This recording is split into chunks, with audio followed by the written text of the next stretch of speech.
Cheque bounce के मामले में तिहाड़ जेल में बंद राजपाल यादव अभिनेता वहीं अपने गांव पहुंचे और जिला शाहजहानपुर पहुंचकर लोगों से मुलाकात की और उन्होंने सभी का हृदय से धन्यवाद भी किया। थैंक यू भी राजपाल यादव ने बोला। राजपाल यादव ने कहा कि मुझे कानून व्यवस्था पर पूरा भरोसा है और न्यायालय पर भी उन्हें पूरा भरोसा है। जिन लोगों ने उनकी मदद की है उनका तन मन धन से सभी से हृदय का स्वागत किया। सर आप लोग घर आ गए हैं तो सर जो ऑडियंस आपके लिए बहुत दुआएं कर रहे थे, पूजा अर्चना कर रहे थे, उनके लिए क्या कहेंगे? धन्यवाद धन्यवाद धन्यवाद। तन मन धन से जिसने जिस तरीके से आशीर्वाद से, जिसने दुआओं में, जिसने जिस तरीके से भी सोशल मीडिया के माध्यम से, और बहुत सारे ऐसे लोग हैं हमें जो पता है वो सोशल मीडिया पे नहीं आए या वो आना नहीं चाहते, जिन्होंने डायरेक्ट वे में मदद की, जिन्होंने इनडायरेक्ट वे में मदद की। Love you.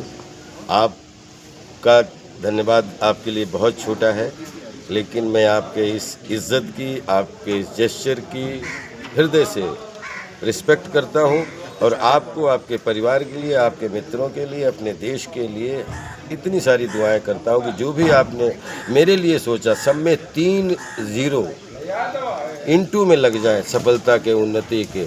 इतनी बरकत हो आप सब। सर इस पूरे मामले परिवार को लेकर फैंस के साथ कितना अहम रहा है सर?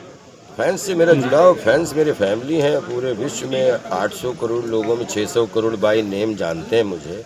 मैं भारतीय सिनेमा का एक जिम्मेदार अभिनेता हूँ, जिसको कॉमेडी करना भी आता है, जिसको सीरियस रोल करने भी आते हैं, जिसको अपूर्वा भी करनी आती है, तो जिसको जंगल भी करना आता है, चुप के भी करना आता है, तो मैं, मेरी पत्नी और वो भी करना आता है। मुझे बहुत अच्छा लगता है। मैं कला एक विज्ञान है, मैं विज्ञान का विद्यार्थी हूँ और मेरे लिए आटा दाल चावल तो हमेशा खेती बाड़ी रहा है। जिस गांव में आप खड़े हैं उसी गांव की इस हर मेड़ से मेरा एक बार नहीं हजारों बार का बचपन का नाता है सर। मुश्किल लेकिन आर्ट को जीने के लिए मेरा जो भूख है मन से, वो मेरा आटा, वो मेरी आर्ट है और वो मेरा पेशा नहीं है, वो मेरी पेशगी में मेरा पैशन है जी। और पैशन में काम आता है। मुझे कभी भी पिछले 30 साल 35 साल में काम ढूंढना नहीं पड़ा, क्योंकि मैं काम को जीता हूँ और जब तक मेरे तन में सांस है। इतना आशीर्वाद आप सबका साथ है कि सबके लिए 100% अभी सिल्वर जुबली समाप्ति, गोल्डन जुबली में धमाल तो देखो, अभी पैदा होने की प्रैक्टिस कर रहा हूँ। सर एक सवाल बहुत बढ़िया सर। बहुत कुछ सीखने का मौका मिला और एक सिर्फ आपके माध्यम से एक चीज़, अगर कभी भी जिसका कोई भी किसी भी बगैर किसी स्वार्थ के अपने जेल के 36 स्टेट की बहुत गंभीर आपके माध्यम से बात कर रहा हूँ इस रोहिलखंड की धरती पे, कि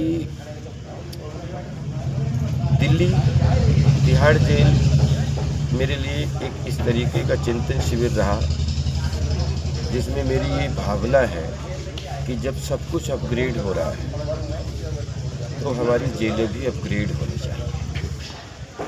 और उसमें बोलते हैं कि पूरी जेल में, जैसे अब हम हमारे तिहाड़ NCR में 20,000 कैदी हैं 16 जेलों में। मुझे एग्जिट नहीं थी। कानून सबके लिए बराबर, कानून से बड़ा कोई नहीं, हम सब कानून की शान हैं।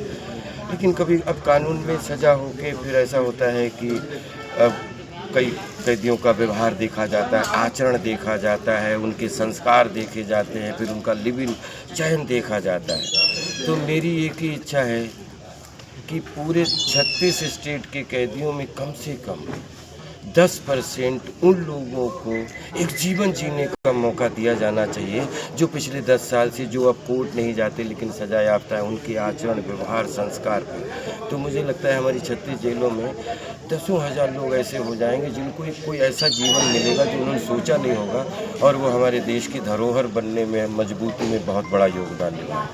तो मैं ये नहीं कहता हूँ कि किसको निकाला जाए किसको नहीं, वो तो वहाँ प्रशासन, और अब जैसे मैं बहन रेखा गुप्ता जी से, मैंने दिल्ली मुख्यमंत्री जी हैं या मतलब केंद्र से, हमें नहीं मालूम उससे संबंधित कैसे, लेकिन हमें पता है कि अगर नीचे के 10% लोग थोड़ा थोड़ा जिनके आचरण व्यवहार संस्कारों को सबको देख के कि नहीं यार, इससे एक बार गलती हो गई, या इससे ये हो गया था, इससे गुस्से में हो गया था, इससे ऐसे हो गया था, ये पेशेवर नहीं है, तो उनको अगर निकाल के सरप्राइज़ करेंगे तो दसों हज़ार घरों को ऊर्जा मिलेगी।